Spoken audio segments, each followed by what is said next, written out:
Hello, everyone. This is Stephen with the Would Somebody Testify podcast. Right now, I have my Aunt Anna here with me to tell about her daughter and her hydrocephalus. So, welcome, Aunt Anna. Hello. So, when did you find out that Lizzie either had or was going to have hydrocephalus? When I went in for my 20-week checkup when I was pregnant with her, when they do all the testing, the ultrasound, that's when they found it on the ultrasound. Well, what's that supposed to do to someone or a baby? Or It means whatever? they have too much fluid on their brain. Okay, what does that do? It causes them to be developmentally slow.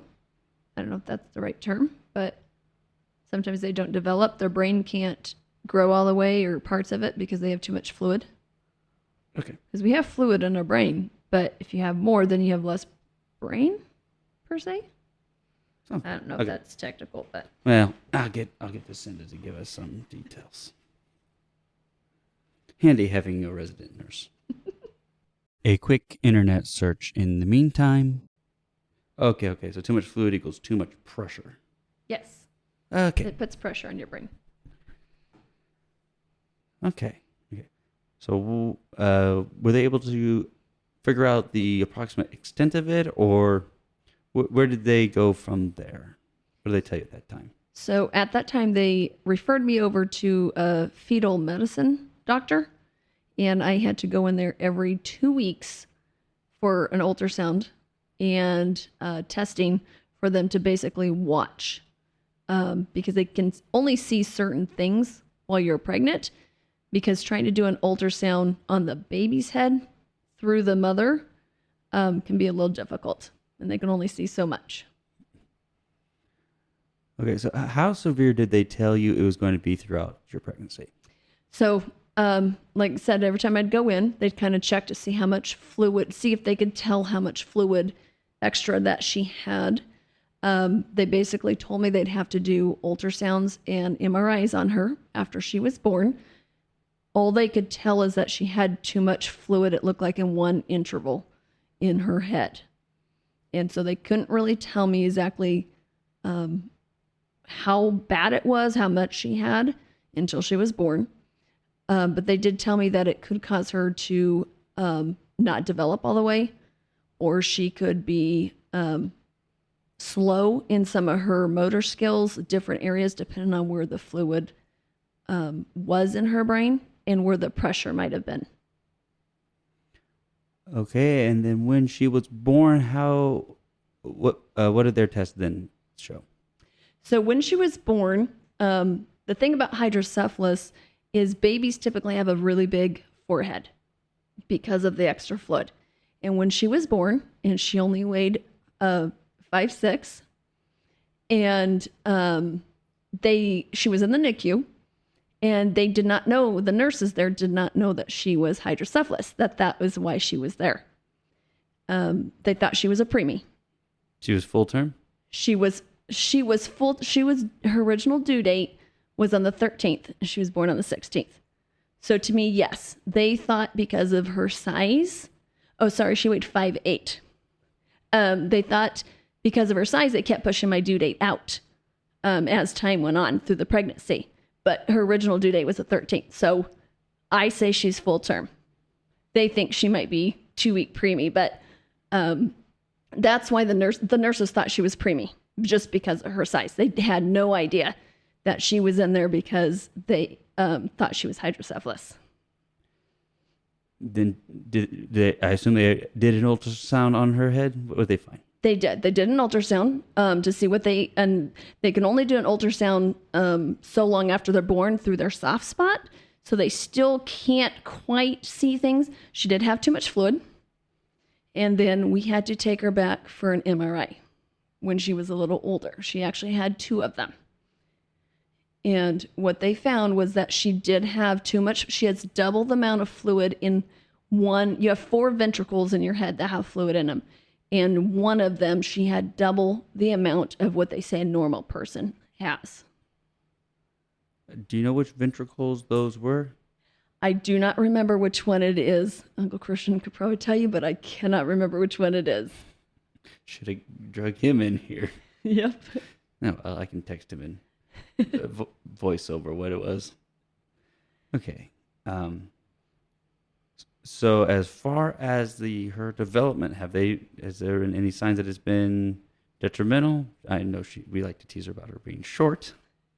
She has, so they referred us to a neurologist, and he's the one that did the 2 MRIs when she was little, and they had to put her out because she was so small, and that broke my heart because they had to put her to sleep.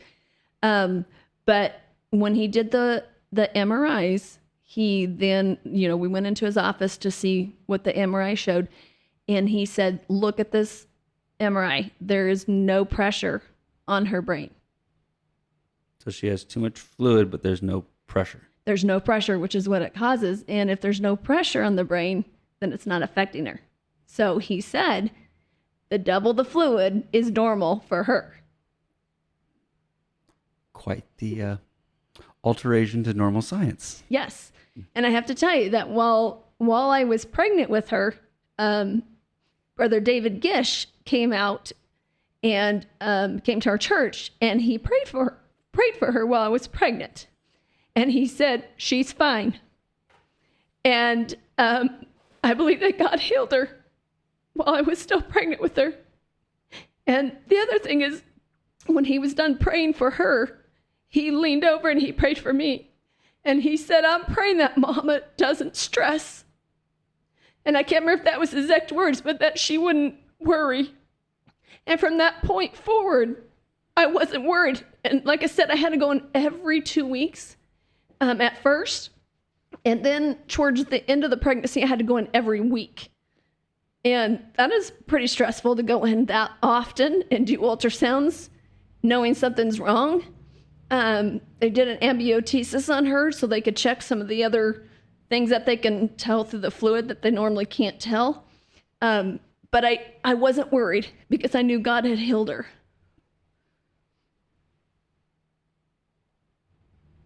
I am blanking out on all further questions. So thank you for coming on and telling the story, which I have largely forgotten.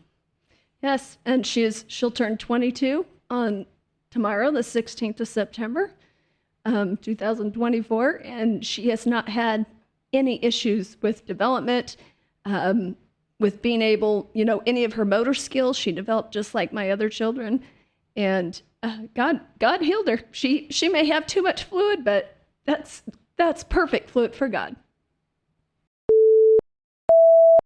The next segment is my cousin Jacinda. She is a nurse, and I asked her to explain some of the medical terms and ramifications. First, before we get into the fluid, a baby that's 5 pounds and fully developed, how uncommon is that? That's not super uncommon. Like, you're technically full term at 37 weeks. So babies at 37 weeks, 5 pounds is, an average size, maybe on the small side, but you can definitely be fully developed at 5 pounds. Huh. Yeah. What for the listeners, what do you do? I am a NICU nurse. Yeah, so she sees really tiny babies. Yes, I take care of babies here 1 pound and close to that and above.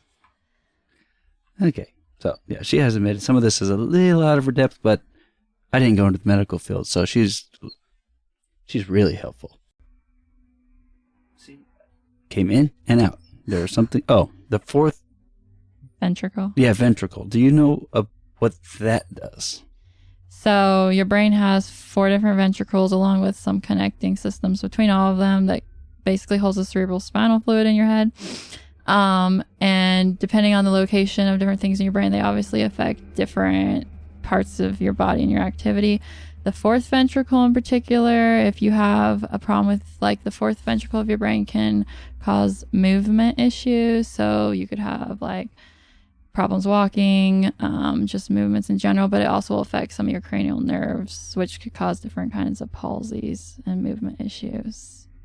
Okay, so that's the one. Okay. Yeah, no sign of that? No. Okay. Do you want to tell any funny stories? I could announce